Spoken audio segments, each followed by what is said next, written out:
BT6 chimp strategies are usually a way of connecting a couple of towers and then using their strengths in order to get you the win. But sometimes there are some of these interactions that are actually just borderline insane in how good they are and how they work. So today I wanted to do one of those strategies, and we're gonna start with the Druid, and I actually haven't even tried this, so I really hope that the single Druid can at least survive in these early rounds by itself, so that we can either, I don't know, like upgrade it, or I think we're gonna be fine if we can just get to the Thorn Swarm, right? And then this should be, yeah, so I'm just gonna get the Thorn Swarm. Actually, I'm not even gonna risk it, and then we're gonna go for another one, and then we're gonna get this whole thing started. So some of these strategies in Blue TD6 are actually so good that they are sometimes, I guess, borderline illegal. And when you take a look at them, you might want to ask yourself, why is this possible and why is this allowed in BT6? And that's the strategy that I want to do today, and that's why I kind of started buying up Druids and have Oben as my hero. So today, what we're doing is we're going to be transforming a bunch of these Druids using the Total Transformation 5th tier Alchemist, which I know that it's a tower that no one uses, and I know it's not a fan favorite, but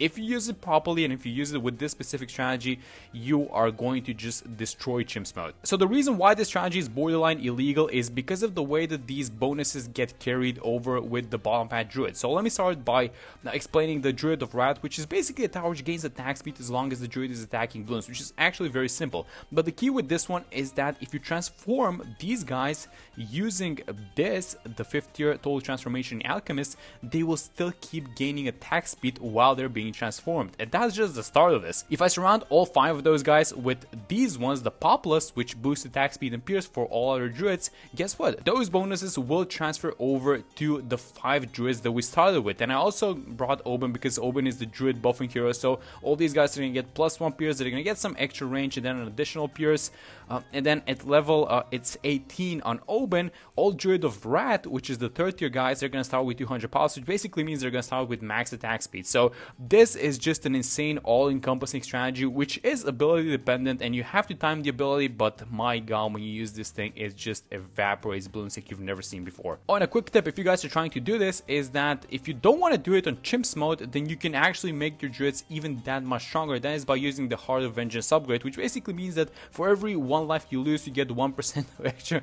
attack speed, and we cannot lose lives on Chimps mode, so we cannot use this upgrade, but you guys can. So if you're trying this on any other mode that's not Chimps mode, you can absolutely get even that much stronger Druids. So these early rounds are not actually even a problem, but we do have to be careful. I just need to be careful to not upgrade the wrong tower. So this one is actually going to be a Populus. So let me upgrade it. And you know what? I'm probably just going to get the Thorn Swarm on these guys as well, because they are actually going to be getting some of the bonuses. So it's going to be nice to have them attacking at least in the mid game. But these guys, the 4th tiers, will not be getting transformed by the Alchemist, because they cannot get transformed if they're a 4th tier. Only the 3rd tiers work on this. So that is why you have to buy like 10 Druids in total.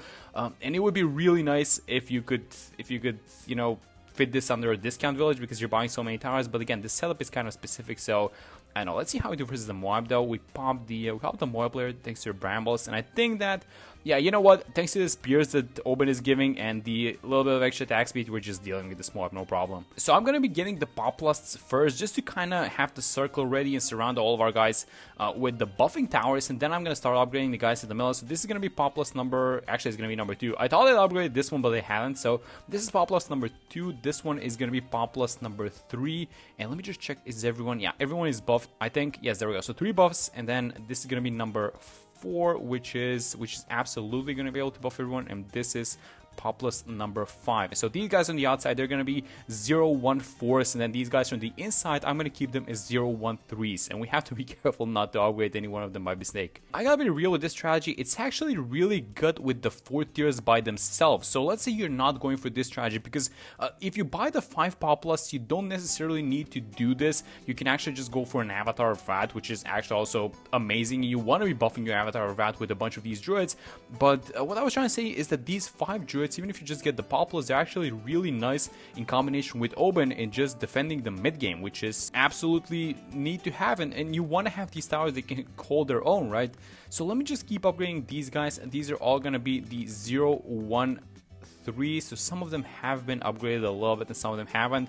And let me just check. So 1, 2, 3, 4, 5. Everyone is getting buffed by 5 populace, and there we go. So we got all the druids, and before I go to the alchemist, I'm just gonna get the jungle jumps onto these guys, so they're gonna get even that much more attack speed. So let's watch these druids on rounds like 57 and 58, because these are gonna be like mob plus ceramic rounds. And so these druids are naturally really good actually versus mob class balloons, because they attack with a lot of projectiles, and also thanks to the extra pierce from Oben, I mean, they're just, and there's a little bit of explosion, by the way, thanks to this alchemist I bought, which I'm gonna have like this is gonna be a 041. And I think it's time for us to buy a couple of alchemists actually for our druids. So how do we want to do this? Because we have way too many druids and the space is kind of tight. So if I can fit an alchemist, like, I don't think I can.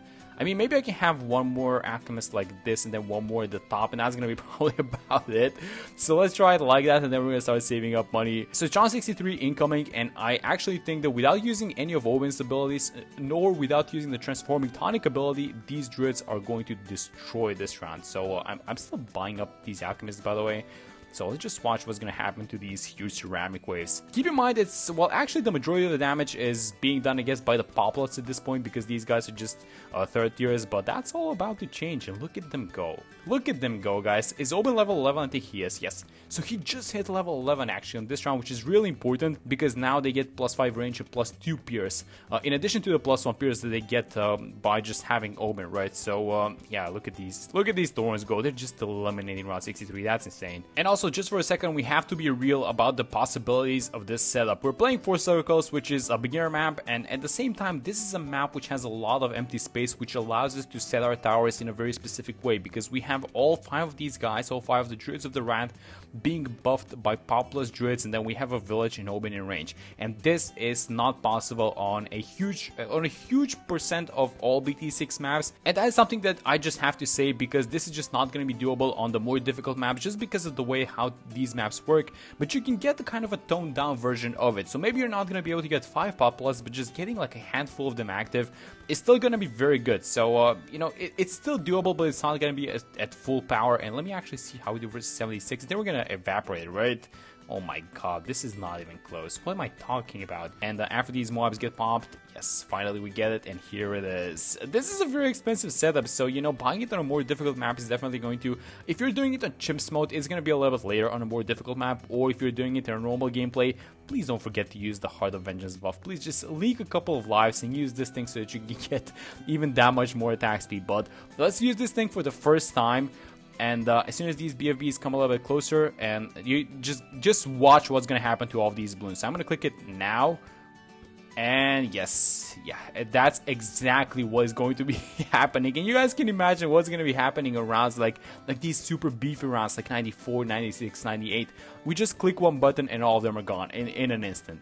So let's use the ability onto round 87 and just watch. Yeah, that was 4 ZOMGs. Yep. Did you guys see the 4 ZOMGs?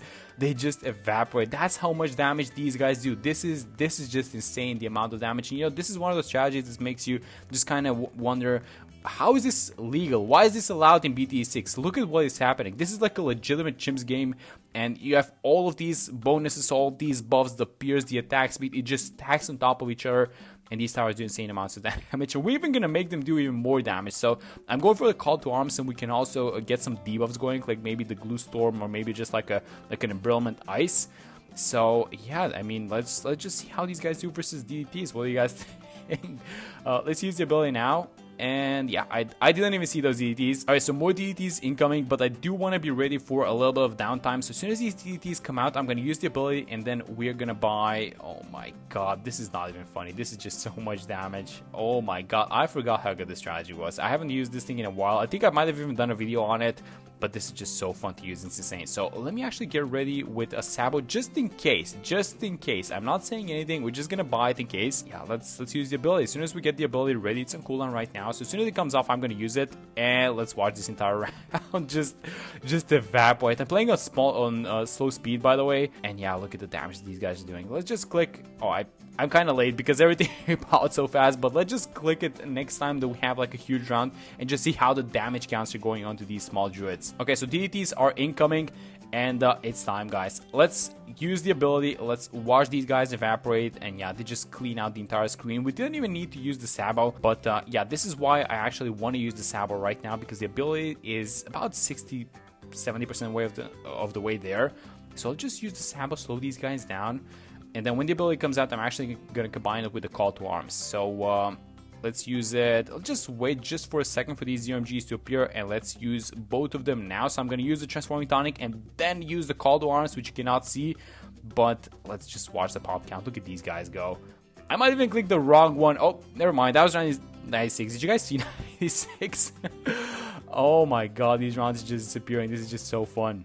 Okay, so I'm going to use the ability on 97. These guys are going to evaporate in a second, and so the ability is going to go on cooldown actually. So I'm going to use the Sabo now so that we slow these guys down. And I actually want to help these guys out a little bit by having them do a little bit more damage. So I'm going to get an Embrittlement Ice, and I'm also going to get something like a Glue Strike, which is going to be +2 damage. And I know that we're spending all of our cash, but man, when I use all of these abilities. So this is round 98, and let's get this thing going. So Glue Strike, transform them, and then use the Call to Arms, and then let's watch round 98 just evaporate in like, this is slow speed by the way. Yeah, that was slow speed. I wasn't like, I wasn't even fast forwarding. That was the normal speed, and that's how much damage this thing does. And yeah, this is one of those things that makes you guys wonder just like, why is this allowed in BT6? And the answer is I don't know. But that's a lot of damage, and I'm gonna wait for the Call to Arms actually. And when the bat is taking its turn, I'm gonna use the ability for one last time. So let's use the Call to Arms first. Let's use the Transforming Tonic. And how much is let me just check the pop counts of these guys. It's going really fast. And yeah, this thing is Glue Strike for one last time, and yeah, this thing is gone.